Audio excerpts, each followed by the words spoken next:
Dr. Ken Stalder is a 2023 Honorary Master Pork Producer in recognition of the contributions he made to the pork industry over the course of his life.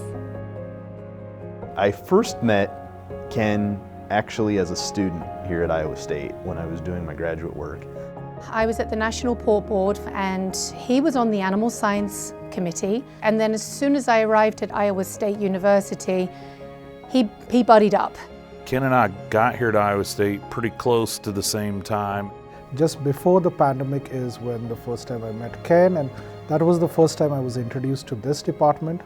I remember initially thinking that Ken was very intimidating because he's so knowledgeable and he's so curious. And he always made me feel welcome, and he was always amazingly curious to draw out conversations and to make all of our science better. Whatever the challenges were in the pork industry were things that he wanted to do research in. The areas of work that he did was always informed by issues that were affecting the pork industry, whether it was piglet livability, whether it was lameness, sow farm productivity, all of those things. He was always producer focused, at least with his research and his impact on the industry. He always wanted to answer the relevant questions that the pork producers of this country, of the state, of the world, what they needed. He had such a thorough knowledge of production. My first opportunity to really get to work with Ken intimately was when Steve Pullman and I had reached out to him. We were looking at some sow longevity and some sow livability work. To me, that was one of Ken's real strengths, is he brought sufficient expertise, and it was very synergistic that he was curious and then he also provided solutions. He really helped us analyze our systems and improve them, and then we could put together standard operating procedures that would improve production over time. With the sow longevity research, I mean, he was a world-renowned expert in that, and he dedicated his career to that. And even still today, you can go to barns all across the world and see those feet and leg soundness posters that they created that are hanging in the barns. Myself and Ken were also looking at ways of integrating new types of technologies like precision livestock farming technologies into that as well. Ken had a lot of vision to bring technologies to detect lameness in swine. Ken was a very integral part of the team, and he was very reliable as a collaborator. He was really good at pulling together multidisciplinary teams that were really different, from computer science, animal behavior, animal nutrition, veterinary medicine. So he was very much a leader in that way.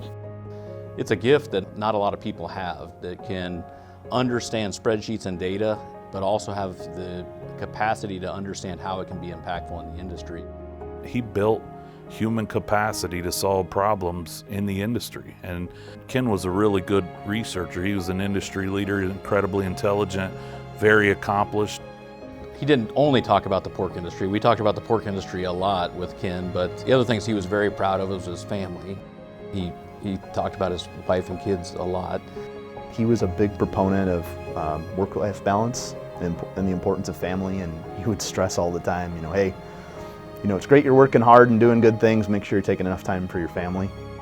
I think Ken's legacy is going to be his graduate students and the leaders that he's placed out in both academics as well as in the industry. Ken had a huge impact in Iowa State, especially with mentoring students and other faculty.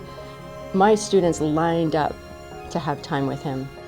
Ken was fantastic, unbelievable reach that he had, mentoring not only students but faculty members as well, particularly new faculty members. And a lot of times he didn't realize how much leadership he was taking.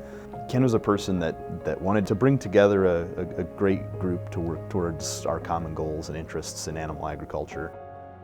He often referred to the pork industry as our industry. He really saw himself as part of it. He just had an impact that not very many people have. He has totally raised the bar, in my opinion, for academic specialists, particularly extension people, and being able to really truly understand who his clientele were. I think working with Ken was sort of one of those unanticipated joys about your career life and work, and I'm thankful I had that. If Ken were here to see this honor, being an honorary master pork producer, I think he would be extremely humbled. I think he would be extremely honored because it wasn't his motivation why he did what he did, but at the same time, because it was such a passion for him, I think he'd be extremely proud. He shined when everybody else around him shined, and so I appreciated his honesty, his integrity, his professionalism, and Ken.